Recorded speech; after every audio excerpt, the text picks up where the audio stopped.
Drama के start में हम हमारी हीरोइन जिया को देखते हैं, जो एक हॉस्पिटल में इंटर्न डॉक्टर हैं। वो लगातार 48 घंटों की शिफ्ट के बाद काफ़ी थक जाती है। नींद पूरी न होने की वजह से उसका दिमाग ठीक से काम करना बंद कर देता है। लेकिन उसे एक और पेशेंट को अटेंड करना होता है। वो पेशेंट को कहती कि अपने कपड़े ओपन करो और लेट जाओ। ये सुनकर वो पेशेंट कंफ्यूज हो जाता है। ये पेशेंट और कोई नहीं, हमारा हीरो इलिन होता है। वो अपनी शर्ट को ऊपर करके लेट जाता है। जिया जैसे ही उसे देखती है तो सोचने लगती है कि आज का पेशेंट कितना हैंडसम है। वो उसे कहती है कि मिस्टर लिन आपको शर्ट नहीं पैंट उतारने के लिए बोला था, वरना मैं आपका चेकअप कैसे करूँगी। लिन अपनी पैंट का बटन ओपन करता है। जिया कहती कि ऐसे नहीं, और वो खुद ही फोर्सफुली उसके प्राइवेट पार्ट को चेक करने लगती है। लिन कहता है कि ये आप क्या कर रही है। वो कहती कि आपको मुझसे शर्माने की कोई ज़रूरत नहीं है, ये बस इंस्पेक्शन प्रोसेस है। लिन पूछता है कि क्या ये प्रोसेस ज़रूरी है। वो कहती कि हाँ, वरना मैं आपको ठीक कैसे करूँगी, और अगर आप चेकअप करवाना नहीं चाहते तो हॉस्पिटल ही क्यों आए। आपको पता है मुझे ट्रीटमेंट करवाने के लिए लाखों लोग लाइन में खड़े हैं। देन बेचारा लिन कुछ नहीं कह पाता, और वो उसका चेकअप करने के बाद कहती है कि आप बिल्कुल ठीक है, आपको सर्जरी की कोई ज़रूरत नहीं है। लिन खुद को एक पिलो से कवर करता है और कहता है कि क्या कह रही हो तुम, कैसी सर्जरी है। आगे हमें पता चलता है कि लिन यहाँ पर अपनी किडनी के एग्जामिनेशन के लिए आया था, और जिया कुछ और ही चेक करने लगी थी। अब जिया को बहुत ही ज़्यादा एम्बेरसमेंट फील हो रही थी। वो कहती कि मुझे लगा कि आप यहाँ पर मेल प्रॉब्लम के चेकअप के लिए आए हो। लिन तो उस पर भड़कने लगता है कि तुम पेशेंट की कंडीशन पूछे बिना उसके प्राइवेट पार्ट को कैसे टच कर सकती हो। तुम्हें प्राइवेसी वायलेशन के बारे में नहीं पता। अब मैं तुम्हारी कंप्लेन करने जा रहा हूँ। जिया तो उसके सामने हाथ जोड़कर रिक्वेस्ट करने लगती है कि प्लीज़ ऐसा मत करो, आज मेरा यूरोलॉजी डिपार्टमेंट में पहला दिन है। लिन उसके आईडी पर उसका रजिस्ट्रेशन नंबर देखता है और कहता है कि अब मेरा लॉयर तुमसे बात करेगा। जिया तो काफ़ी डर जाती है और बहुत रिक्वेस्ट करती है कि प्लीज़ ऐसा मत करो, मैं 48 घंटे से लगातार काम कर रही हूँ, जिसकी वजह से मुझसे ये मिस्टेक हो गई। प्लीज़ मुझे एक और मौका दे दो। जिया जब उसे रिक्वेस्ट कर रही होती है तभी उसके फेस से मास्क हट जाता है। लिन तो उसका खूबसूरत चेहरा देखता ही रह जाता है और सोचता है कि ये छोटी सी डॉक्टर दिखने में कितनी ज़्यादा सुंदर है। तभी उसके पास उसकी मॉम का कॉल आता है। वो उस पर चिल्लाने लगती है कि अगर आज तुम अपनी गर्लफ्रेंड को लेकर घर नहीं आए तो मेरा और तुम्हारा रिश्ता ख़त्म हो जाएगा। लिन कहते कि मॉम आप जानती हो मैं हमेशा काम में बिजी रहता हूँ, मेरे पास गर्लफ्रेंड ढूंढने का टाइम नहीं है। मॉम उस पर चिल्लाते हुए कहती है कि तुम क्या सारी ज़िंदगी सिंगल रहना चाहते हो, जब तक तुम्हें कोई अच्छी गर्लफ्रेंड नहीं मिलती तब तक घर मत आना। ये बोलकर वो कॉल कट कर देती है। जी अभी तक उसके सामने हाथ जोड़कर खड़ी होती है। वो उसकी तरफ देखता है और कहता है कि मैं तुम्हें एक और चांस देता हूँ, अगर तुम चाहती हो कि मैं तुम्हारी कंप्लेन नहीं करूँ तो तुम्हें मेरे साथ एक डील करनी होगी। जिया पूछती है कैसी डील। वो कहता है कि तुम्हें एक दिन के लिए मेरी गर्लफ्रेंड होने की एक्टिंग करनी होगी और मेरी मॉम से मिलना होगा। बस एक दिन की बात है, उसके बाद हम दोबारा नहीं मिलेंगे। जिया झट से हाँ बोल देती है और कहती कि थैंक यू, आपकी बदौलत मेरी मेडिकल डिग्री पूरी हो जाएगी। और वो लिन को रीचेकअप के लिए कहती है और बताती कि आपको किडनी स्टोन के लिए सर्जरी की कोई ज़रूरत नहीं है, मेडिसिन से ही ठीक हो जाएगा। आपको बहुत सारा पानी पीने की ज़रूरत है, और एक पर्सनल एडवाइस है कि रात में प्रॉपर स्लीप लो। वो उसे कहते कि तुम एक टेम्प्रेरी गर्लफ्रेंड हो, तुम्हें नहीं लगता कि इतना ज़्यादा पर्सनल सही नहीं है। वो उसे अपना कॉन्टैक्ट नंबर एक्सचेंज करता है और कहता है कि तुम्हारी शिफ्ट ओवर होने के बाद मैं तुम्हें पिक करने आऊँगा। ये बोलकर वो चला जाता है। जिया सोचती है कि मैं कहाँ फंस गई। मैं एक इंटर्न हूँ और अब मुझे डॉक्टर बनने के लिए एक पेशेंट की गर्लफ्रेंड बनना होगा। मेरी लाइफ इतनी मिसरेबल क्यों है। ये बोलकर ज़ोर से रोने लगती है। अब इवनिंग में लिन जिया को हॉस्पिटल पिक करने आता है और कहता है कि गर्लफ्रेंड काफ़ी गुस्से में लग रही हो, आओ कार में बैठ जाओ। वो उसे समझाता है कि मैं तुम्हें अपनी मॉम से मिलवाने के लिए घर लेकर जा रहा हूँ, वहाँ पर तुम्हें मेरी गर्लफ्रेंड होने की एक्टिंग करनी है और हम उन्हें ज़रा सा भी शक नहीं होने दे सकते हैं, समझ गई। जिया कहती कि टेंशन मत लो मिस्टर लिन, मैं अच्छे से एक्टिंग करूँगी, उन्हें कुछ भी शक नहीं होगा। वो कहते हैं कि तुम्हें मुझसे फॉर्मली बात करने की ज़रूरत नहीं है, तो मेरा नाम ले सकती हो या फिर ओपा बोल सकती हो। चलो अब बोल कर दिखाओ। बेचारी से तो उसका नाम भी नहीं लिया जा रहा था। वो अटकने लगती है। वो उसका फेस पकड़ कर कहता है कि क्या तुम किसी कार एक्सीडेंट में फंस गई हो जो इतना अटक अटक के बोल रही हो, एक बार तो साफ बोल कर दिखाओ। जिया उसके हाथ पर स्नीज कर देती है और डरते हुए कहती कि सॉरी मिस्टर लिन, मैं थोड़ा नर्वस हो गई थी, और जब मैं नर्वस होती हूँ तो अटकने लगती हूँ, आप मुझे थोड़ा टाइम दो, मैं धीरे धीरे सब कुछ सीख जाऊँगी। और वो खुद को शांत करने के लिए फ़नी योगा एक्सरसाइज करने लगती है और अपने मन में सोच रही थी कि ऐसा तो मैंने अपने फेवरेट ड्रामा में देखा था, जब एक रिच हीरो एक क्यूट लड़की को अपनी गर्लफ्रेंड होने की एक्टिंग करने के लिए कहता है। मैं भी बिल्कुल वैसे ही एक्टिंग करूँगी। और फिर वो उसे क्यूट वे में हैंडसम और क्यूट ओपा कहने लगती है। लिन कहता है कि हाँ ये ठीक है, चलो 2 बार और बोल कर दिखाओ और बार बार इसकी प्रैक्टिस करती रहो। अब बेचारी उसे बार बार हैंडसम पापा कहती रहती है। लिन तो स्माइल करने लगता है। नेक्स्ट सीन में लिन जिया को लेकर घर आता है और उसे कफ करते हुए इशारा करता है हाथ में हाथ डालकर चलने के लिए। लेकिन वो सोचती है कि किडनी स्टोन की वजह से बेचारे को कितनी तकलीफ हो रही है। वो उसे कहती कि मिस्टर लिन, आज वेदर इतना कोल्ड नहीं है, फिर आपको खांसी क्यों आ रही है? और वो उसका टेम्परेचर चेक करने के लिए फोरहेड पर टच करती है। लिन कहता है कि ये लड़की कितनी पागल है, इसे इतनी छोटी सी बात समझ नहीं आ रही है। वो उसका हाथ पकड़कर मॉम के सामने ले जाता है और कहते हैं कि मॉम, ये मेरी गर्लफ्रेंड जिया है और ये एक डॉक्टर है। मॉम जिया को देखकर काफ़ी खुश हो जाती है कि आखिरकार तुम्हारी लाइफ में कोई लड़की आ ही गई। जिया धीरे से लिन के कान में कहती है कि तुम्हारी मॉम एक लड़की को देखकर इतना एक्साइटेड क्यों हो रही है? क्या उन्हें तुम्हारी फिजिकल कैपेबिलिटी पर कोई शक है? वो कहता है कि फालतू बातें मत करो। लिन की मॉम सोच रही होती है कि 5 साल हो गए उसके जाने के बाद मेरे बेटे की लाइफ में कोई और लड़की नहीं आई और इसने खुद को काम में बिजी कर लिया, इवन खाता और सोता भी कंपनी में है। ये सब सोचकर वो काफ़ी इमोशनल हो जाती है। फिर जिया को बहुत प्यार करने लगती है और कहती है कि तुम लिन फैमिली की लकी स्टार हो, तुम्हारी वजह से मेरे बेटे को फिर से प्यार पर यकीन हुआ है। जिया कहती कि थैंक यू आंटी। मॉम कहने लगती कि मुझे आंटी नहीं मॉम कहो, इस दिन का मैंने कब से इंतज़ार किया है। जिया सोचती है कि मुझे अपनी एक्टिंग से लिन की मॉम को इम्प्रेस करना होगा ताकि वो मेरी कंप्लेन ना करे, और वो उन्हें प्यार से मॉम बोल देती है, जो देखकर वो तो काफ़ी इम्प्रेस हो जाती हैं और लिन से कहती है कि तुमने जिया की फैमिली को इनवाइट क्यों नहीं किया? अगर वो भी यहाँ पर आ जाते तो हम लोग शादी की डेट फिक्स कर लेते हैं। जो सुनकर लिन और जिया दोनों ही हैरान हो जाते हैं। जिया कहती कि मैं ये शादी नहीं कर सकती। लिन जल्दी से कवर अप करते हुए कहने लगता है कि मॉम, इसके कहने का मतलब ये है कि हम लोगों को मिले हुए बस कुछ ही टाइम हुआ है, इतनी जल्दी शादी का डिसीजन लेना सही नहीं है। जो सुनकर मॉम उस पर चिल्लाने लगती हैं कि इसका मतलब कि तुम अभी भी उस बिच के बारे में सोच रहे हो। अगर तुमने 3 दिन के अंदर शादी नहीं की तो मैं ब्रेस्ट कैंसर का ट्रीटमेंट नहीं कराऊंगी। लिन कहता है कि मॉम, आप अपनी मेडिकल कंडीशन का हमें ब्लैकमेल करने के लिए यूज़ नहीं कर सकती है। लेकिन मॉम और भी ज़्यादा इमोशनल ड्रामा करने लगती है कि इसका मतलब तुम्हें वो लड़की अभी भी मुझसे ज़्यादा प्यारी है। तुम्हें कोई फ़र्क नहीं पड़ता मैं जीऊँ या मरूँ। अगर तुम्हें जिया से शादी नहीं करनी तो अभी इसी वक्त यहाँ से चले जाओ, और जब मैं मर जाऊँ तो मेरे फ्यूनरल में भी मत आना। जिया कहती कि मॉम, आपको इतना ज़्यादा पैनिक होने की कोई ज़रूरत नहीं है, वरना आपकी हेल्थ और ज़्यादा ख़राब हो सकती है। लिन को तो समझ नहीं आता कि अब वो क्या करे। वो अपनी मॉम को कहता है कि ठीक है, हम लोग शादी कर लेंगे, लेकिन आपको भी अपना ट्रीटमेंट स्टार्ट करवाना होगा। जिया तो फंस जाती है और कहती कि आपको गलतफहमी हो रही है। मॉम को सब कुछ सच बताने का सोचती है, लेकिन लिन उसको पकड़ लेता है और मॉम को कहता है कि हमें कुछ बात करनी है, और जिया को बाहर लेकर आता है कि तुम्हें कुछ टाइम मेरी वाइफ बनकर रहना होगा। जिया कहती कि नहीं नहीं, बिल्कुल नहीं, मैं तुमसे शादी नहीं कर सकती। लिन पूछता है कि क्यों, मुझ में क्या प्रॉब्लम है? वो कहती कि तुम एक किडनी स्टोन पेशेंट हो और मैं फ्यूचर डॉक्टर, वैसे भी मैं किसी अच्छे और रिच पर्सन से शादी करूँगी। लिन कहते हैं कि तुमने मुझे समझा क्या है?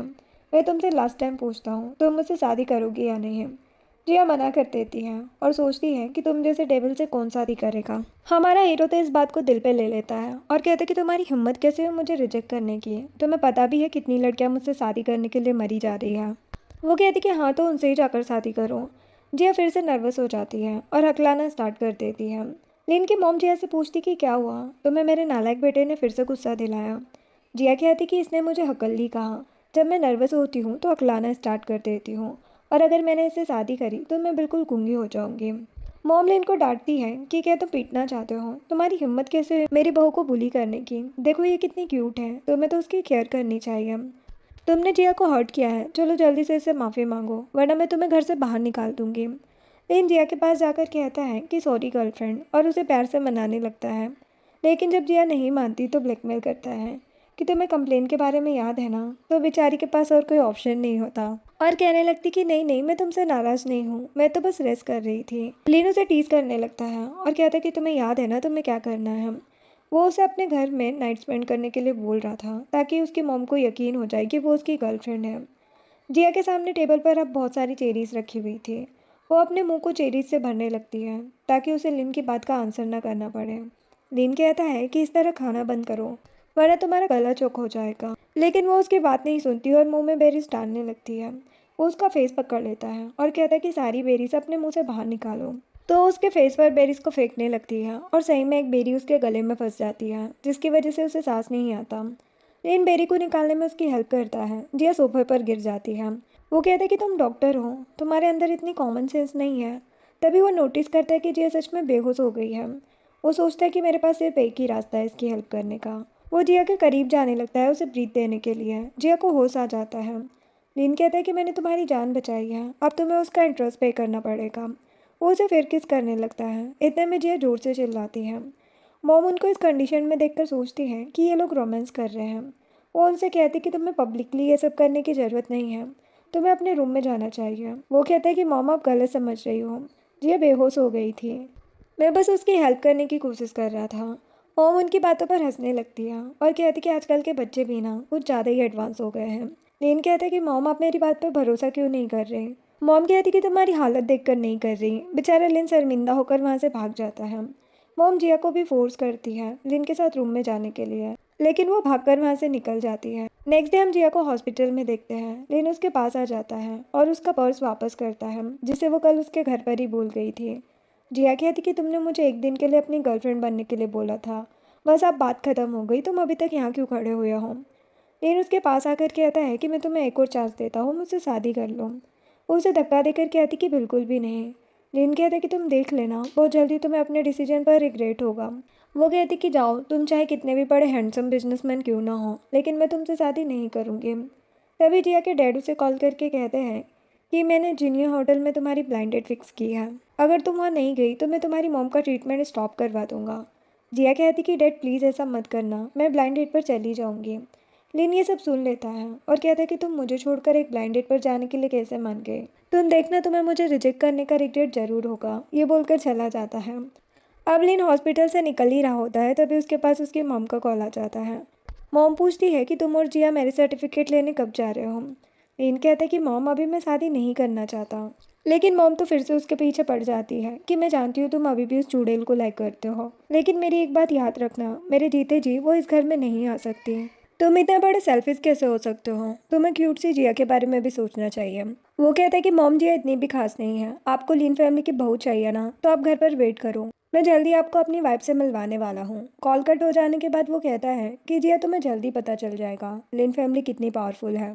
नेक्स्ट सीन में हम जिया को देखते हैं। वो गुस्से में होटल से बाहर आ रही होती है, उसके साथ उसके डैड भी होते हैं जो उससे कहते कि तुम कहाँ जा रही हो, अभी तुम्हारी ब्लाइंड डेट खत्म नहीं हुई है। वो अपने डैड से कहती कि आप मेरे साथ ऐसा कैसे कर सकते हो, वो बंदा 50 साल का है और दिखने में तो आपसे भी बड़ा लग रहा है, मैं उससे शादी नहीं कर सकती। डैड कहते कि हाँ उसकी एज थोड़ी ज़्यादा है तो क्या हुआ, उसकी फाइनेंशियल कंडीशन बहुत अच्छी है, उसके पास बहुत पैसा है। जरा सोचो, शादी के बाद एक आलीशान घर में रहोगी और तुम्हारे पास लग्जरी कार्स होगी और तुम एक रिच वुमन बन जाओगी, ये तुम्हारे लिए अच्छा है ना। जिया कहती कि अगर वो आदमी इतना ही अच्छा है तो आप अपनी प्यारी डॉटर रेन के साथ ही उससे क्यों नहीं कर देते। डैड कहते हैं कि नॉनसेंस बातें मत करो, आजकल तुम कुछ ज़्यादा ही सेमलेस हो गई हो। जिया कहती है कि सेम की बात तो करो ही मत, आपने मॉम की बेस्ट फ्रेंड से शादी की है और आपकी ही वजह से मॉम आज कोमा में चली गई है। डैड कहते कि तुम चाहती क्या हो, मैंने तुम्हारी मॉम को डिवोर्स नहीं दिया और मैं अभी भी उसकी अच्छे से केयर करने की कोशिश कर रहा हूँ। जिया कहती है कि ये सब आप अपने लालच की वजह से कर रहे हो, जिस कंपनी के आप ऑनर बनकर बैठे हो वो कंपनी मेरी मॉम की है। उन दोनों के बीच में बहस होने लगती है। डैड कहते कि अगर तुम उस लड़के से शादी नहीं करोगी तो मैं तुम्हें और तुम्हारी मॉम को एक सिंगल पैसा भी नहीं दूंगा। जिया कहती है कि मुझे भी आपका एक पैसा नहीं चाहिए, मैं मॉम का ट्रीटमेंट खुद करवा सकती हूँ और आज से आपका और मेरा रिश्ता खत्म। डैड गुस्से में कहते कि तुम खुद मेरे पास आओगी और नील डाउन होकर माफ़ी मांगोगी। ये बोलकर वो चले जाते हैं। थोड़ी देर बाद जिया के पास हॉस्पिटल से कॉल आता है कि आपकी मॉम की ट्रीटमेंट को बंद कर दिया गया है, अगर कल तक आपने हॉस्पिटल की पेमेंट नहीं दी तो आपकी मॉम को मेडिसिन नहीं दी जाएगी। वो कहती कि प्लीज़ आप ऐसा मत करना, मैं कल तक आपके पैसे जमा करा दूंगी। वो कहती कि मैं आपको पैसे अरेंज करने के लिए सिर्फ एक दिन का टाइम दे रही हूँ। जिया तो परेशान हो जाती है और कहती है कि इतने कम टाइम में मैं इतने ज़्यादा पैसे कहाँ से लाऊंगी। तभी वो देखती है कि उसके सामने एक कार आकर रुकती है जिसमें से लिन बाहर निकलता है। वो तुरंत उसके पास जाती है और उसका हाथ पकड़कर कहती कि मिस्टर लिन, मैं आपसे शादी करने के लिए रेडी हूँ, आप सही कह रहे थे, अब मुझे बहुत रिग्रेट हो रहा है। लिन अपना हाथ वापस खींचकर कहता है कि अब बहुत देर हो चुकी है, मैं यहाँ अपनी ब्लाइंड डेट से मिलने आया हूँ। इतने में एक लड़की आकर लिन को हक कर लेती है और कहती कि हेलो मिस्टर लिन, आपने कहा था कि आप मुझे मेरी मदर इन लॉ से मिलवाने घर लेकर जाओगे। जिया उस लड़की को देखकर हैरान हो जाती है कि ये लड़की कौन है। वो लड़की कहती है कि तुम मुझे नहीं जानती, मैं टॉप एक्ट्रेस सू चैन हूँ और बहुत जल्दी मैं मिसेस लिन बनने वाली हूँ। बाय द वे तुम कौन हो। लिन कहता है कि ये लड़की मिसेस लिन की पोजीशन के लिए तुम्हारे साथ कंपटीशन करना चाहती है। सू चैन कहती है कि ये लड़की मेरे आगे कुछ भी नहीं है, ये छोटी और मोटी है, जिया ऑफेंड हो जाती है कि तुम ज़्यादा मत बोलो, तुम्हारा पूरा फेस आर्टिफिशियल है। मेरे पास जो है वो नेचुरल ब्यूटी है। मैं जानती हूँ कि तुम्हारी नोज, आईज, लिप्स सब कुछ नकली है। तुमने बहुत सारी प्लास्टिक सर्जरीज करवाई हैं। लिन उन दोनों की फाइट देखकर हंसने लगता है। सूचन कहती है कि मिस्टर लिन, आप इस पुअर लड़की की बातों पर भरोसा मत करो, ये बकवास कर रही है। ये खुद अगली डकलिंग है। ये लड़की बिल्कुल भी मिसेस लिन बनना डिजर्व नहीं करती है। फिर जिया के पास एक ही ऑप्शन बचता है, लिन को बटरिंग करने का। वो उससे कहती है कि आप कितना हैंडसम और टॉल है, आपकी फिजिक और फैमिली बैकग्राउंड कितना अच्छा है।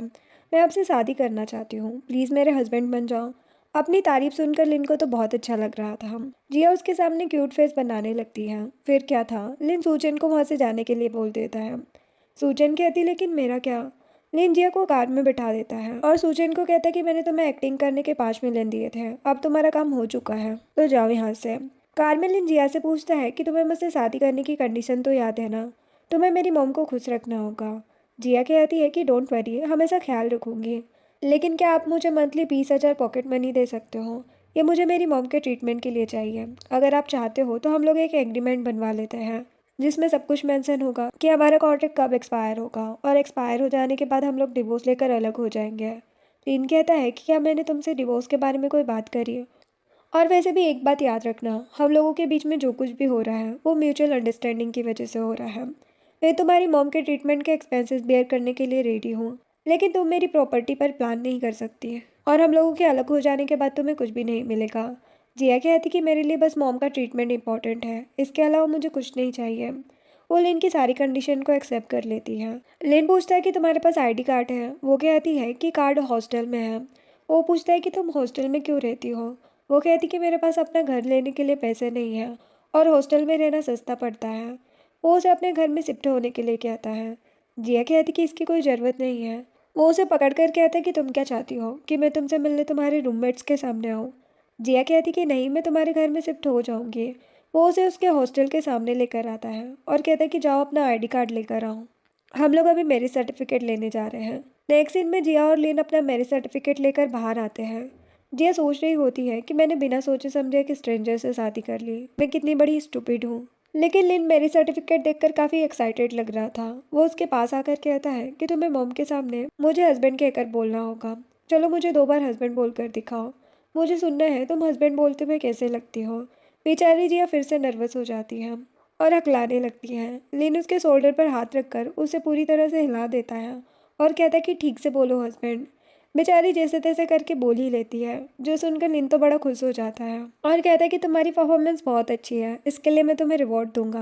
दूसरी तरफ हम मॉम को देखते हैं, जो अपने बेटे की शादी के लिए बहुत परेशान हो रही थी।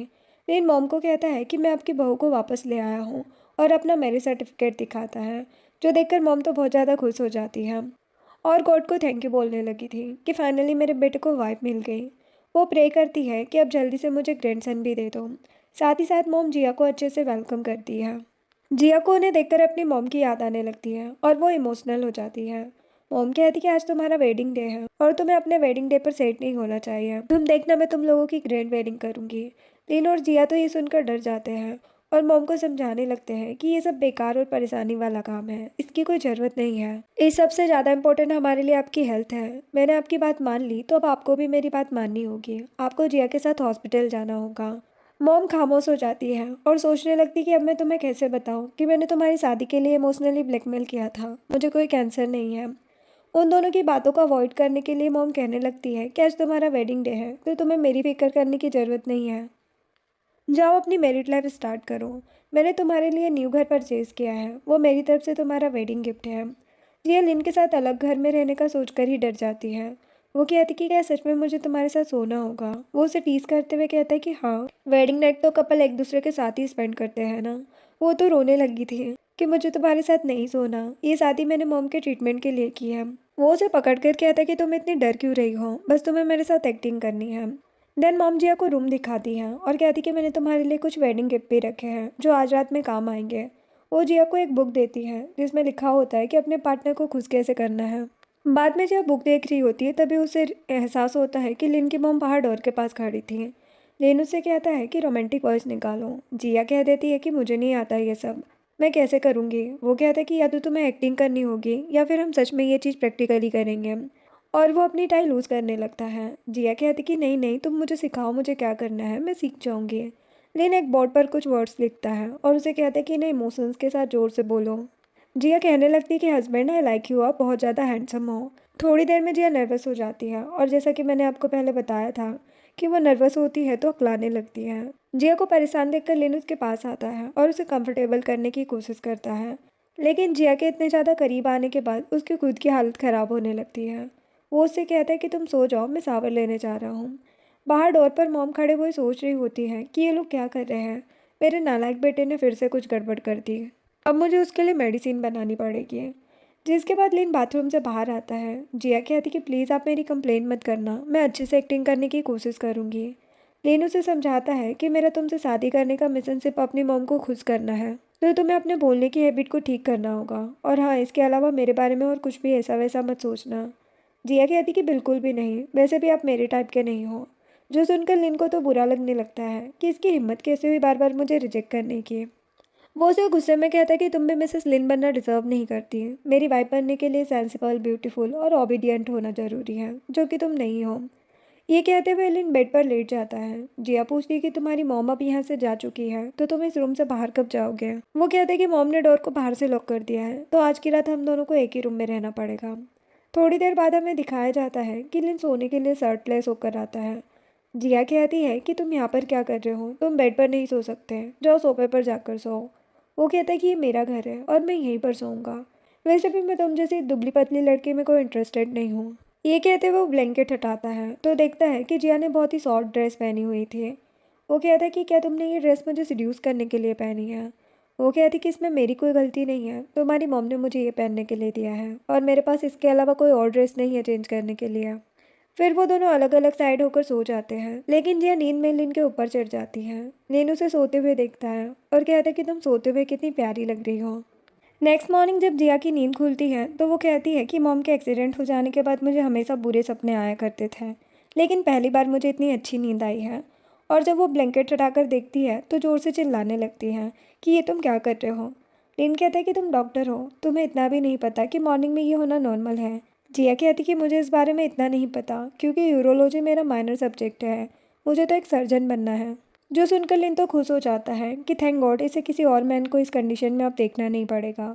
वो उससे कहते कि आज से तुम सिर्फ सर्जरी डिपार्टमेंट में ही काम करोगी, तुम्हारा हॉस्पिटल लिन फैमिली के अंडर आता है। मेरे होते हुए तुम्हें कोई फोर्स नहीं कर सकता उस काम को करने के लिए जिसमें तुम्हारा दिल ना हो। जो सुनकर जिया इतनी ज़्यादा एक्साइटेड हो जाती है कि बेचारे लिन को हर्ट ही कर देती है और वो बेहोश होकर बेड पर गिर जाता है। थोड़ी देर बाद हम जिया को हॉस्पिटल में देखते हैं। वो लिन को कॉल करके अपनी मॉम के हॉस्पिटल बिल पे करने के लिए पैसे मांगती है। लिन उसे पैसे ट्रांसफ़र कर देता है। जिया उसे कॉल करके थैंक यू कहती है। लिन उससे कहता है कि इसके बदले तुम्हें मेरे लिए कुछ और करना होगा। हम लोग कुछ दिनों के लिए मॉम के घर शिफ्ट हो रहे हैं। अब शाम को लिन जिया को पिक करने जाता है। जिया अपने साथ बहुत सारा सामान लेकर आई होती है जो उसके फेवरेट टॉयज़ होते हैं। लिन कहता है कि तुम ये कचरा यहाँ पर क्यों लेकर आई हो, इन्हें फेंक क्यों नहीं देती। वो कहती है कि ये टॉयज़ मुझे मेरी मॉम ने गिफ्ट किए थे, मैं नहीं फेंकना चाहती। लिन जिया को कार में बिठाता है और उसके सारे टॉयज़ भी उठाकर कार में रख देता है और जिया को लेकर अपनी मॉम के घर शिफ्ट हो जाता है। मॉम पूछती है कि तुम लोग यहाँ क्यों आए हो। जिया कहती कि मॉम, हम लोग आपके साथ रहकर आपका ध्यान रखना चाहते हैं। और जिया उन्हें अपने साथ हॉस्पिटल चलने के लिए कन्विंस करती है। इधर बेचारी मॉम सोच रही थी कि अगर इन्हें पता चल गया कि मैंने बीमार होने वाली बात झूठ बोली थी तो ये लोग मुझसे नाराज़ हो जाएंगे। लेकिन अब इन दोनों की शादी हो गई है तो इस बात से क्या ही फ़र्क पड़ेगा। तो वो जिया के साथ हॉस्पिटल चलने के लिए हाँ कह देती है। उन दोनों को कहती है कि काफ़ी देर हो गई है, अपने रूम में जाओ। न्यूली मैरिड कपल को एक दूसरे के साथ ज़्यादा टाइम स्पेंड करना चाहिए। मॉम लिन को एक मेडिसिन पीने के लिए देती है जिसको पीने के बाद लिन जिया के साथ रोमांटिक होने लगता है और उसे अपनी गोद में बिठा लेता है और उसे किस करने की कोशिश करता है। जिया को समझ आ जाता है कि इसको मेडिसिन दी है तो वो उसके नेक पर अटैक करके उसे बेहोश कर देती है और सोचने लगती है कि लिन की मॉम अपने बेटे के साथ ऐसा कैसे कर सकती है। मुझे इसकी बॉडी को डिटॉक्सिफाई करने के लिए कुछ तो करना ही होगा। फिर वो अपने हाथों में ग्लव्स पहनती है और उसकी हेल्प करने लगती है। नेक्स्ट मॉर्निंग लिन को होश आता है। वो कल रात के बारे में सोचने लगता है। उसे काफ़ी एम्बेरसमेंट फील होती है। वो जिया से पूछता है कि तुमने मेरे साथ क्या किया है। वो कहती कि वही जो मैंने हॉस्पिटल में तुम्हारा चेकअप करते हुए किया था। वो कहता है कि तुम मेरे साथ ऐसा कैसे कर सकती हो, तुम मेरी हेल्प किसी और तरह से भी कर सकती थी, हम लोग लीगल हस्बैंड वाइफ हैं। तभी वहाँ पर मॉम आ जाती है और वो दोनों मॉम के सामने लड़ाई बंद कर देते हैं और एक दूसरे को हक कर लेते हैं। मॉम उन दोनों को साथ में देखकर बहुत खुश होती है और जिया से कहती है कि मुझे नेक्स्ट ईयर तक एक हेल्दी ग्रैंडसन चाहिए। लिन कहता है कि आपको अपने प्रॉमिस के अकॉर्डिंग जिया के साथ हॉस्पिटल जाना होगा। लिन को लगता है कि उसकी मॉम को सच में कैंसर है। वो अपनी मॉम को खुश रखने के लिए कुछ भी करने को तैयार था। वो जिया को ऑफर देता है बेबी प्लान करने के लिए। वो उसके सामने डील रखता है कि अगर तुम एक बेबी दोगी तो वो उसे डबल पैसे देगा। जो सुनकर जिया को गुस्सा आ जाता है कि तुमने मुझे क्या समझा हुआ है। वो गुस्से में उसके हाथ पर बाइट कर लेती है और थप्पड़ मारकर भाग जाती है। नेक्स्ट सीन में मॉम और जिया को हॉस्पिटल में देखते हैं, जहाँ पर जिया मॉम का चेकअप करती है और उसे पता चल जाता है कि मॉम को कोई भी प्रॉब्लम नहीं है। मॉम जिया को कहती है कि प्लीज़ ये बात हम दोनों के बीच में ही रहनी चाहिए। इसके लिए वो जिया से कहती है कि मैं तुम्हें वीला, स्पोर्ट कार सब कुछ गिफ्ट कर सकती हूँ। जिया कुछ भी लेने से मना कर देती है। मॉम कहती है कि तो ये हॉस्पिटल कैसा रहेगा, मैं तुम्हें इस हॉस्पिटल का डीन बनवा देती हूँ। जिया मॉम को समझाती है कि मैं जानती हूँ कि ये सब कुछ आपने अपने बेटे की शादी करवाने के लिए किया है, लेकिन बच्चों के लिए अपने पेरेंट्स की हेल्थ से बढ़कर कुछ भी नहीं है। आपके इस झूठ की वजह से लिन बहुत ज़्यादा अपसेट रहता है। जो सुनकर मॉम को अपनी गलती का एहसास होता है। वो कहती कि मैं लिन को सब कुछ बता दूंगी और वो सैड होने लगती है। जिया कहती है कि आप सैड मत हो, आपके जैसी मॉम होना मेरे लिए एक ब्लेसिंग है। मैं चाहती हूँ कि आप एक हेल्दी और लॉन्ग लाइफ जियो।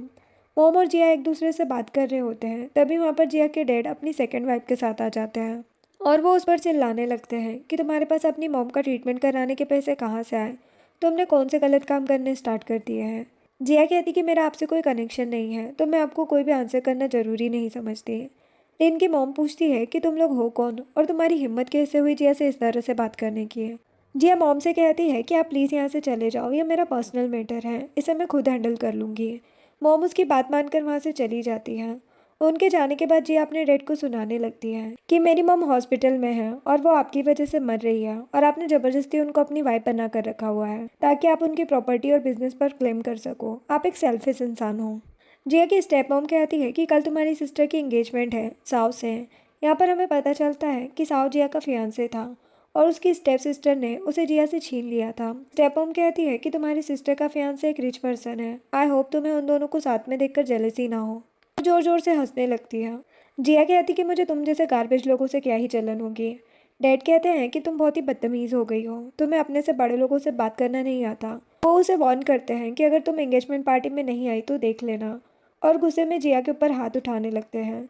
स्टेप मॉम उनका हाथ पकड़ती है और कहती कि हम लोग फैमिली हैं, और वैसे भी अगर तुम्हें अपनी मॉम के एक्सीडेंट की रियलिटी के बारे में जानना हो तो एंगेजमेंट पार्टी में ज़रूर आना। अपनी मॉम के एक्सीडेंट के बारे में सुनकर जिया काफ़ी अपसेट हो जाती है। वो किसी भी हालत में उनके एक्सीडेंट का सच जानना चाहती है, क्योंकि आज तक उससे उसकी मॉम की एक्सीडेंट की सच्चाई के बारे में छुपाया गया है।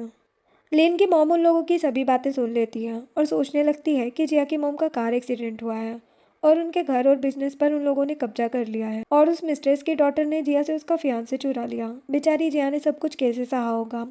तभी स्टेप मॉम और डैड जिया के ऑफिस से बाहर आ रहे होते हैं। स्टेप मॉम कहती है कि कल जरूर आना और गिफ्ट लाना मत भूलना। लिन की मॉम बहुत गुस्से में होती है और जिया की स्टेप मॉम के ऊपर रिसेप्शन पर रखे हुए यूरिन सैंपल को डाल देती है।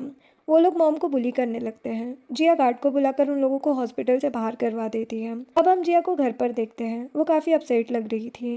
लिन उसके पास आता है और उसके लिए फ्लावर लेकर आया था। वो उसे सॉरी कहता है और अपना शर्ट खोलकर उसे सीड्यूस करने लगता है। वो उसे खुद से दूर करते हुए कहती कि बस करो, तुम्हारी मॉम को ब्रेस्ट कैंसर नहीं है। उन्होंने इमोशनल ब्लैकमेल करने के लिए झूठ बोला और हमारे कॉन्ट्रैक्ट के अकॉर्डिंग तुम्हारी मॉम को कोई प्रॉब्लम नहीं है, तो इस शादी को ख़त्म कर सकते हैं। डीन कहता है लेकिन इस कॉन्ट्रैक्ट को ख़त्म करने का डिसीजन मेरा होगा, तुम्हारा नहीं, और मेरा कोई मूड नहीं है तुमसे डिवोर्स लेने का। मैं तुम्हारे साथ रहना चाहता हूँ। वो उसे फ्लावर देकर प्रपोज करने लगता है। जिया उसे हक करती है और उसे शर्ट पहना देती है और कहती कि फ्लावर्स के लिए थैंक यू, लेकिन मैं तुम्हारे साथ रहना नहीं चाहती है। ये बोलकर वहाँ से भाग जाती है। लिन सैड होकर सोचने लगता है कि मैं लिन फैमिली का इकलौता वारिस हूँ। वो लड़की बार बार मुझे रिजेक्ट कर देती है, पता नहीं मैं उसे टॉलरेट क्यों कर रहा हूँ। लिन को अकेले में बैठा हुआ देखकर मॉम उसके पास आती है और कहती कि अगर तुम्हें अपनी वाइफ से फाइट करके बुरा लगता है तो लड़ते ही क्यों हो। लिन पूछता कि आपने मुझसे झूठ क्यों बोला, सिर्फ आपकी वजह से मैंने उस लड़की से कॉन्ट्रैक्ट मैरिज की। मॉम कहती कि तुम मेरा नाम लेना बंद करो। अगर तुम्हें जिया पसंद नहीं होती तो तुम कभी भी उससे शादी नहीं करते, इवन गन पॉइंट पर भी नहीं। लिन पहले तो मना करता है लेकिन बाद में एक्सेप्ट कर लेता है कि वो अब जिया को लाइक करने लगा है। मॉम कहती कि अगर तुम सच में अपनी वाइफ का दिल जीतना चाहते हो तो मेरे पास एक प्लान है, मैं उसकी लाइफ का एक सीक्रेट जानती हूँ। लिन एक्साइटेड होकर पूछता है कि वो प्लान क्या है। मॉम उसके कान में कुछ कहती है और वो प्लान क्या है वो हमें आगे पता चलेगा। नेक्स्ट मॉर्निंग जिया घर से बाहर जा रही होती है। मॉम उससे कहती है कि अगर तुम किसी स्पेशल इवेंट में जा रही हो तो तुम्हें अच्छी ड्रेस पहनना चाहिए। जिया मॉम को बताने लगती है कि उसके और लिन के बीच में सब कुछ वैसा नहीं है जैसा आप सोच रही हो। हम लोग अलग अलग रूम में सोते हैं। मॉम कहती है कि कपल के बीच बहुत सारी प्रॉब्लम्स होती हैं। मॉम पूछती है कि क्या आज तुम अपनी सिस्टर की एंगेजमेंट पार्टी में जाओगी। जिया बिना कुछ बोले वहाँ से चली जाती है। अब हमें जिया की स्टेप सिस्टर रेन की एंगेजमेंट पार्टी का सीन दिखाया जाता है। स्टेप मॉम जिया को देखकर कहती है कि अच्छा हुआ फाइनली तुम यहाँ पर आ ही गई। रेन जिया के पास आकर कहती है कि तुम मेरा गिफ्ट लाई हो। वो उसे ब्लैक एनवलप देकर कहती है कि वेडिंग का मतलब होता है ग्रेव ऑफ लव। तुम्हारे लिए यही गिफ्ट सूट करता है। रेन चिल्लाने लगती है कि डैड देखो ना, मुझे मेरी एंगेजमेंट डे पर कर्ज कर रही है। डैड उसे डांटने लगते हैं। जिया का एक्स फियांसे उसके पास आकर कहता है कि मेरे लाइफ के इंपॉर्टेंट डे पर प्रॉब्लम क्रिएट मत करो। माना हम लोगों की पहले एंगेजमेंट हुई थी, लेकिन अब मैं रेन को लाइक करता हूँ। जिया कहती कि मेरी और तुम्हारी एंगेजमेंट मेरी मॉम ने फिक्स की थी, वरना मैं तुम जैसे लल्लू इंसान की तरफ देखूं भी ना। और मैं यहाँ पर तुमसे बकवास नहीं करने आई हूँ, मुझे मेरी मॉम की रिपोर्ट चाहिए। डैड उसके ऊपर हाथ उठाने लगते हैं कि तुम्हारी हिम्मत कैसे हुई इस तरह से बात करने की। तभी वहाँ पर लिन आ जाता है और वो डैड का हाथ पकड़ लेता है और कहता है कि मेरे होते हुए मेरी वाइफ को कोई भी टच नहीं कर सकता। डैड जिया से कहती है कि तुम इतनी वाइल्ड कैसे हो सकती हो, तुमने हमें बिना बताए किसी स्ट्रेंजर से शादी कर ली। रैन कहती कि हम तुम्हारी डर्टी ट्रिक्स में आने वाले नहीं हैं। बताओ तुमने इस एक्टर को कितने पैसों में हायर किया है, वरना तुम जैसी अगली लड़की को इतना हैंडसम लड़का कैसे मिल सकता है। अपनी तारीफ सुनकर लिन तो स्टाइल मारने लगता है और जिया लिन का हाथ पकड़कर कहती है कि बकवास मत करो, हम लोग लीगल कपल हैं और मुझे वो सब कुछ चाहिए जो मेरी मॉम का है। डैड लिन को धमकी देने लगते हैं कि मैं तुम्हें इस सिटी से बाहर करवा दूंगा। लिन अपने सेक्रेटरी को बुलाता है और कहते हैं कि इस फैमिली को इस होटल में ब्लैकलिस्ट करा दो। आज के बाद ये लोग हमारे होटल में नहीं आने चाहिए। बिकॉज जिस होटल में रेन की एंगेजमेंट हो रही थी वो लिन ग्रुप का था। साथ ही साथ वो उन लोगों से कहता है कि जिया को उसकी मॉम की रिपोर्ट दे दो वरना मैं साव का हाथ तोड़ दूंगा। फिर रेन को एक डिसेबल बंदे से शादी करनी होगी। स्टेप मॉम जल्दी से जिया को रिपोर्ट दे देती है। रेन साव की कंपनी को बैंकरप्ट करवा देता है, जिसके बाद रेन रोने लगती है कि डैड अब मेरा क्या होगा, मेरे हस्बैंड की कंपनी बैंकरप्ट हो गई है। जिया लिन की तरफ देखकर सोचती है कि पहली बार किसी ने मुझे सपोर्ट किया है। जिया फिर रिपोर्ट देखती है जिससे उसे पता चलता है कि उसकी मॉम का एक्सीडेंट स्लीपिंग पिल्स के ओवरडोज से हुआ था। इसका मतलब उन्होंने सुसाइड करने की कोशिश की थी। जिया कहती है कि मेरी मॉम एक स्ट्रॉन्ग वुमन है, वो कभी भी अपनी लाइफ को इस तरह से जानबूझ के ख़त्म नहीं कर सकती। इन लोगों ने ही उनके साथ कोई साजिश करी होगी और मैं इसका पता लगा कर रहूँगी। लेकिन वहाँ पर सभी लोगों को कहता है कि अगर आज के बाद किसी ने भी मेरी वाइफ की तरफ देखा भी तो मैं उसे मार डालूंगा। वो जिया का हाथ पकड़कर वहाँ से ले जाता है। अब बाहर आकर जिया उसे हेल्प करने के लिए थैंक यू कहती है और जब वो बो करती है तो देखती है कि लिन के हाथ पर बाइटिंग का निशान है। वो कहती कि तुम्हें बहुत दर्द हो रहा होगा ना, लो तुम भी मेरे हाथ पर बाइट कर लो। लेकिन लिन उसके हाथ पर किस कर लेता है। जिया कहती कि प्लीज़ मुझे टीज़ करना बंद करो, तुम्हारी मॉम ठीक है, उन्हें कोई प्रॉब्लम नहीं है, तो फिर हमें इस एग्रीमेंट को कैंसिल कर देना चाहिए। लिन कहता है लेकिन मेरी मॉम तुम्हें लाइक करती है और मैं उन्हें खुश देखना चाहता हूँ, तो तुम्हें मेरे साथ रहना होगा। जिया पूछती है कि आखिर कब तक। वो कहता है कि जब तक मुझे कोई ऐसी लड़की नहीं मिल जाती जिसे मैं प्यार करूं। अब बेचारी जिया के पास तो ना बोलने का कोई ऑप्शन होता नहीं है, तो वो उसकी बात मान लेती हैं। लिन उसे साथ में घर चलने के लिए कहता है। वो कहती कि तुम घर चले जाओ, मुझे कुछ काम है। ये बोलकर वो चली जाती हैं। लिन उसे फॉलो करता है और देखता है कि जिया एक हॉस्पिटल में आती है। वो अपनी मॉम के पास बैठकर रोने लगती है कि मॉम मैं जानती हूँ कि आप सुसाइड नहीं कर सकती, उन लोगों ने आपके साथ कुछ ना कुछ तो ज़रूर किया है और मैं इसका पता लगा कर रहूँगी। मैं बहुत मेहनत कर रही हूँ ताकि अच्छी सर्जन बन सकूँ और आपको ठीक कर सकूँ। यानी कि जिया अपनी मॉम को खुद से ठीक करना चाहती हैं। ये देखकर लिन नर्स से पूछता है कि जिया की मॉम यहाँ पर कब से हैं। नर्स बताती कि पिछले 2 साल से हैं और डॉक्टर जिया दिन रात मेहनत करके हॉस्पिटल के बिल्स पे कर रही है। लिन रिसेप्शन पर जाकर जिया की मॉम के ट्रीटमेंट के सारे पैसे पे कर देता है और उसके पास आकर उसे चुप कराने लगता है। जिया उसे देखकर हैरान हो जाती कि तुम यहाँ। वो कहता है कि तुम्हें अकेला फील करने की ज़रूरत नहीं है, मैं हमेशा तुम्हारे साथ हूँ। जिया उसे देखकर इमोशनल हो जाती है और रोते हुए उसको हग कर लेती है और मन में सोचती है कि कोइंसिडेंटली मुझे एक अच्छा इंसान मिल गया। टीन उससे कहता है कि मैंने 3 साल की एडवांस पेमेंट कर दी है और मुझे यकीन है कि तुम एक अच्छी सर्जन बनोगी और अपनी मॉम को हील करोगी। फिर वो दोनों घर आ जाते हैं। लिन ने जिया का हाथ पकड़ा होता है, जो देखकर मॉम पूछती है कि तुम दोनों का पेचअप हो गया ना, अब तो तुम दोनों अलग अलग रूम में नहीं सोओगे ना, क्योंकि मुझे जल्दी से एक ग्रैंडसन चाहिए। मॉम के वहाँ से जाने के बाद जिया लिन से कहती कि तुम मॉम की टेंशन मत लेना, मैं हमेशा उन्हें खुश रखने की कोशिश करूँगी। तभी मॉम उन दोनों के लिए सूप बना कर लाती है। वो दोनों जानते थे कि मॉम ने इसमें ज़रूर कुछ ना कुछ मिलाया है, इसीलिए वहाँ से भाग जाते हैं। अब हम लिन को बाथरूम में शावर लेते हुए देखते हैं। वो जिया को कहता है कि मुझे टॉवेल दे दो। जिया जब टॉवेल देने के लिए आती है तो वो तो लिन के एब्स देखती ही रह जाती है। वो उसका हाथ पकड़कर बाथरूम में खींच लेता है और कहता है कि क्या आज तुम मेरी बॉडी एग्जामिन नहीं करोगी। जिया घबराते हुए कहती है कि तुम्हें किसी भी एग्जामिनेशन की कोई ज़रूरत नहीं है, तुम एकदम फिट और फाइन हो। लिन खुद को कंट्रोल नहीं कर पाता और जिया को पैशनेटली किस करने लगता है। तभी जिया को पीरियड पेन स्टार्ट हो जाता है और वो अनकंफर्टेबल होकर वहाँ से भाग जाती है। लिन उसकी प्रॉब्लम को समझ जाता है और उसके लिए बहुत सारे सैनिटरी नैपकिन लेकर आता है और कहते हैं कि मुझे नहीं पता कि तुम किस तरह का पैड यूज़ करती हो, इसीलिए मैं सारे ले आया। जिया तो उससे इम्प्रेस हो जाती है और उसके चिक पर किस करके वहाँ से भाग जाती है और हमारा हीरो ब्लश करने लगता है। लेकिन तभी उसके पास एक कॉल आती है कि उसकी एक्स गर्लफ्रेंड 5 सालों के बाद चाइना वापस आ रही है, जो सुनकर लिन की हैप्पीनेस सैडनेस में बदल जाती है। वो कहता है कि अब मुझे उससे कोई भी मतलब नहीं है, मैं जिया के साथ बहुत खुश हूँ। उसका फ्रेंड कहने लगता है कि तुम क्या बात कर रहे हो, मैं जानता हूँ कि जब कीकी तुम्हें छोड़कर चली गई थी तुम कितना ज़्यादा अपसेट हो गए थे। वो उसे कन्विंस करता है वापस से कीकी के पास जाने के लिए, लेकिन लिन उसकी कॉल कट कर देता है।